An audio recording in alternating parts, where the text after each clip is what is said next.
What's up, Magical Misfits? Drew here. And in this video, I just kind of want to talk about what's going on with me right now. But before that, I want to wish everyone a happy equinox. Now, by the time you see this, Mabon will have come and gone, but I hope that whatever you did on the equinox, that you really enjoyed yourself and that it was a good day for you. So what's going on in my world right now? Well, the title of the video kind of gives it away, but I have discussed the relationship with my father on my channel in several videos now. Actually, I will refer to him as probably the old man or something like that because I don't actually refer to him in familial terms anymore and I don't want to use his name. So our relationship isn't good, right? And recently, we got a couple phone calls from him, but we don't answer his phone calls, and he didn't leave messages, so we just went on with our lives. And then he came by the house twice. Now we have a Nest doorbell camera, and so we can see who's at the door when they come. He came on a Sunday the first time, and everyone was home. We have 3 vehicles, though at that time he only knew of 2. One is new and he didn't know about it because we don't talk, and we keep it in the garage. So the other cars have always stayed in the driveway. He came up and he saw our normal cars, whatever. He knocked on the door. So our Explorer and my husband's work van were in the driveway. He very gently knocked on the door one time. We did not respond. And pretty quickly, within a minute or so, he left. The interesting thing is, just a few days later, he came back. And this time, only the Explorer was in the driveway. So I know that in his thinking, I was home alone. Maybe possibly he might have thought that my youngest child was here as well, but again, we don't talk, so he wouldn't know that he was distance learning for a fact, and he might not even have registered that in his thought process at all. So, more than likely he thought I was home alone. He may have suspected that my youngest child was home as well, who's 17, and stood at the door for the longest time. 10-15 minutes, ringing the doorbell, knocking on the door over and over and over again. My youngest was just about get angry about it, but he left. And it was just, there's nothing surprising about it. It was just typical that when you know that my husband is home with me, you do a gentle little knock and leave when no one answers. Yet when you think that I'm home alone, you stay and you just bang on the door and ring the doorbell, and it's much more persistent and almost harassing. Just very typical behavior. So then another phone call came. This time there was a message though. I'm trying to get in touch with you. Okay, fine. Honestly, the reaction I have anytime I have to have an interaction with the old man is that my whole body, literally, like every muscle in my body tenses up, and I get this nervous energy in my stomach that makes me nauseous and will actually make me dry heave if it gets bad enough. I will become physically ill. So this is what's happening. My whole body is tense and I have this nervous energy in my stomach, and I'm just like, you know what? I'm just going to call him back because he's not going to give up. This is going to continue and maybe get worse. And if I can I'd rather talk to him on the phone than in person and get it over with. So I called him, and essentially he wanted to know if my youngest had his driver's license because he needed to go to a medical appointment 4 hours away. And I guess wanted my son to drive him. And my son doesn't, for reasons that we won't go into, does not have his license at this time. And he has a learner's permit. And so no, he doesn't. And he didn't even bother asking me if I would take him. I think, at this point he knows better than that. But I would have said no anyway. And I just told him, we have another car. We got a new car, and I am working outside of the home. The working outside of the home thing is a fib, but I don't know if any of you have ever dealt with a narcissist, but okay, just a quick example. I've probably given it on the channel before, but after my mother died, he proceeded to tell me within that month or so afterward how everything that ever went wrong in their relationship and in his life was her fault. Now, the things that he told me, like, I already specifically understood those issues from her point of view or from my own objective point of view. It was total crap. It was all total crap. It made me so angry, but I would just listen to him and just Really? Okay. And I would give him facts back and he didn't know how to. Anyway, he also proceeded to tell me that the reason we have never been close is all my fault, because when I was a child, I did not take interest in the things that he was interested in. So as a little girl who was a tomboy, but still a little girl, because I didn't want to work on cars or work on carpentry, like work with power tools or mess with guns, it was my fault that we couldn't be close, you know, because I wanted to color and play with dolls and have tea parties and climb trees. Now, to anyone who, even if you don't have children, you can probably hear how ridiculous that statement is. But especially if you have children, you know how absolutely ridiculous that statement is. But the old man is a narcissist. Nothing is ever his fault. If he yells at me, that's my fault. I made him do that. It's always somebody, he never takes responsibility. Like I can't say to him, don't call me, don't come to my, like that doesn't work, because I belong to him. I'm his property. I can assure you, I am not my children's mother. I am not my husband's wife. I am his daughter in the possessive sense. I know exactly what would happen if I'm like, I don't want to talk to you. I'm done with you. I don't ever want to talk to you again. He would, like the last time that something like that happened, he said to me, he would never come to my house again. He would, it was done. He left. I didn't hear from him for 8 months. And then he showed up on my doorstep like nothing had ever happened, because that's what he does. That's his MO. There's no apology. There's no acknowledgement that something was wrong. It's just, we're going to act like nothing ever happened. And that's since birth, my whole life. That's how we operated in my family as a child. Around the age of 40, I had decided I was done. And I sort of stepped back and I blocked him as far as phone calls to my cell phone. And I just had as little contact with him as possible. I cut off holidays, everything that I used to do that I didn't want to do anyway. But then, this last round earlier this year, when there are videos, I think Trying Times is the video where I talk about it. At any rate, I'm not going to go into all that. I was finally, okay, I'm officially done here. The problem is, after I got off the phone with him this last time, when I knew, he needed a ride 4 hours away for a medical procedure that you're not allowed to drive afterward. I knew that he needed something. I had feelings about it. And I was sitting there having these feelings, and it was all sort of just happening, and there wasn't any real consciousness to it for a moment, Side note, immediately after I talked to him on the phone, my muscles began to, relax, and I wasn't quite as tense, but it took hours before the knot in my stomach went away and completely dissipated. And that's normal. That's how it is all the time. But in the immediate aftermath, after my muscles had relaxed, I'm still feeling, but I'm having emotional feelings, not just physical. I'm having these emotional reaction.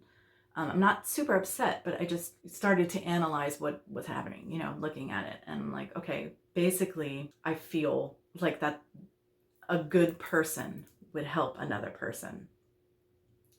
A good person would, I'm here, I'm available. I could have gone and taken him. I had that capability to do so. And I started to realize that I was feeling that I was putting judgments upon myself. So I realized immediately, this is tied to the judgment shadow. But I was putting these judgments on myself, like they were both internal and external. Okay, so part of it was like other people from the outside might look at this and be like, wow, she's a shit daughter. She's not a good person. I had to remind myself that every single person that actually knows both of us, knows us, like all of his sisters, his 6 sisters, only 2 of them will have anything to do with him at all. His brother, friends of the family, my platonic family, anyone who actually knows the both of us is 100% standing behind me. They completely understand because they see and they know what's going on. And anybody who doesn't know, why should I even care about what they think? They don't know what's going on. They don't know what I've dealt with for 42 years. And then looking at the inner judgment, why am I feeling this way? Why am I even saying to myself, a good person would do this, I had to say to myself, you are not refusing to help him to be cruel to him. You are not refusing to help him to hurt him. You're purely doing it to protect yourself from him, because he always behaves abusively toward you and hurts you. And I would never look at another human being in any type of relationship and say to them that they should put themselves in an abusive situation to do the right thing. I would never, ever, ever hold someone else to that standard. So why was I holding myself to that standard? I mean, obviously not holding myself to that standard enough to actually do it, but then still feeling some kind of way about it after, putting up a healthy boundary for myself. Why was I having this residual feelings and reactions and judgments about myself? And I kind of quickly realized that it had a lot to do with conditioning and programming, if you will, for lack of a better word. A societal programming, conditioning that says on this wide scale that good people go out of their way to help other people. Not necessarily wrong, not necessarily a bad thing at all. The biggest crux of this is the blood thing. I am not one who believes that blood is thicker than water at all. That is not my own personal belief. Yet I still have this conditioning of the society I'm from, where you take care of your family, even if they treat you badly. Like, you put up with that. Like, it's the only abusive situation that people are like, no, you put up with that. You just let your parents treat you badly, or you let your siblings treat you badly, or whatever it is, because you're blood. And that's just how that is. You don't have to like everything about it, but your family, you stick together and you take care of each other and you look out for each other. And I shouldn't feel like I have to put myself in a situation that is toxic and abusive for me. I don't even, for what? Because we're blood related. Because this person is so mean and nasty that they abused and hurt everyone who ever was close to them at all, so that no one is close to them anymore. I do have compassion and pity for that. But again, the last time I went to help him, he had nobody. It's the same situation earlier this year. So I went and I did the good daughter thing. And as soon as he was healthy enough to yell at me while he was still in the hospital, he did. He started yelling at me, because that's what he does. The whole point is that I am struggling, as you can see, to give myself permission to set healthy boundaries. This is an extreme version of this. But even the thing with me feeling like I need to step back out of the community a little bit and be more insular and more into myself is also a boundary. It's a healthy boundary. I wasn't keeping a healthy boundary with larger community. I was getting too absorbed into it. So this is obviously a theme that's going on with me. But again, in a way, this is absolutely an offshoot of this bigger judgment shadow. I'm sure there's oh gosh, I don't even know how many. I don't want to know, because it's the big one, I don't know if it's the biggest, but it's one of. But this ability to set healthy boundaries is touching. It shoots off of this shadow of judgment. Because if I say, no, this is not okay and I won't accept it, I might look bad to other people. And even, again, on some level, because of conditioning, I feel like, ooh, it doesn't feel great. It should feel good to set a healthy boundary. It should feel good to love myself enough to say, no, I won't accept this behavior, and to stand up. But somehow it doesn't, at least not right now. It doesn't feel good. That's sick in my mind. That's a sickness within me that I want to heal. And I think it's a sickness that probably a lot of people have. And again, I'm not 100% sure what this stems from. I will be giving it more thought and attention, at least on my own personal struggle and journey with it.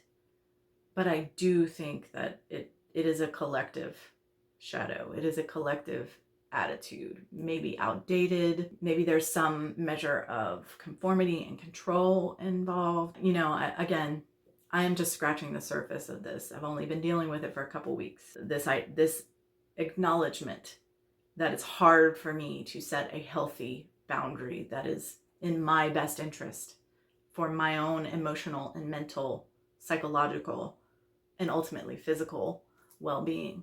Because again, I talked about the physical, like, I don't want to exaggerate what happens or what is psychologically or emotionally going on there. But like, I feel like it could even be a mild form of PTSD. I remember when I was in my early 20s, anytime a man would scream or yell around me, I would shiver, my whole body would shake, and I would tighten up into a little, like, even if they weren't yelling at me at all. Like, I was in the car with a boyfriend who was no kind of abusive to me whatsoever, and he yelled, kind of road rage, like somebody cut him off and he yelled at him, and that was my reaction. And that, I was just like, what the heck?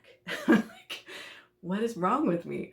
And I immediately connected it to the old man. I knew that's where it stemmed from, and I worked on that. I'm not like that anymore. A man can yell around me now, and you know, even he can get in my face and scream at me, and I won't tremble out, maybe on the inside, but I stand very strong in that, and that has happened. But inside, still, as soon as I know somebody says, he calls and leaves a message on the machine, my whole body tenses up. I have to deal with this person, and I get nauseous and this nervous energy in my stomach, and I don't know exactly what that's about. And the only thing in my life that does that. At any rate, there's a trauma that manifests on every level of my being when it comes to the old man. But I should be able to set a healthy boundary for myself without judging myself, or without feeling that I'll be judged by others. I mean, even if I am judged by others, I just shouldn't care. Because again, they don't know. If they're standing in judgment of me like that, they obviously don't know. They don't get it. So I'm trying to unpack it all and work through why. What is this? So again, I'm not working on this shadow of judgment quite yet. I'm working on this piece of that shadow. Why does judgment from others impact my ability to set healthy boundaries for myself? And why do I hold judgment against myself for trying to put myself first, to not sacrifice myself and martyr myself for another? It's not about him.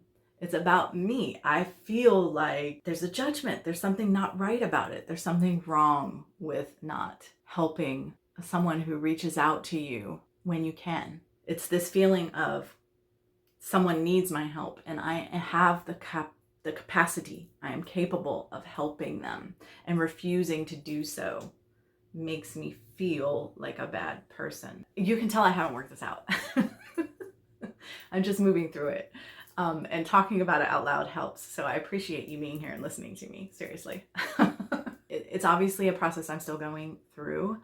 I did want to share what I'm going through in the hopes that, I don't know, I'm not thinking this is going to be beneficial to anyone in any way other than maybe saying, oh, I feel that way too, or I have that kind of problem too, or I'm not alone. Someone else is going through this kind of thing.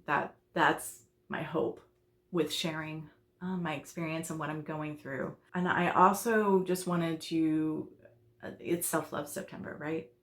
And to me, this is very much, at least this specific situation is very much about self-love. I need to love myself enough to understand my own human frailties and forgive them, and to do what I need to do to protect myself from those who would cause me harm, regardless of how anyone feels about that decision. And I need to find a way to come to peace with that. I need to find a way to be okay with that and to feel good and empowered and healthy in that.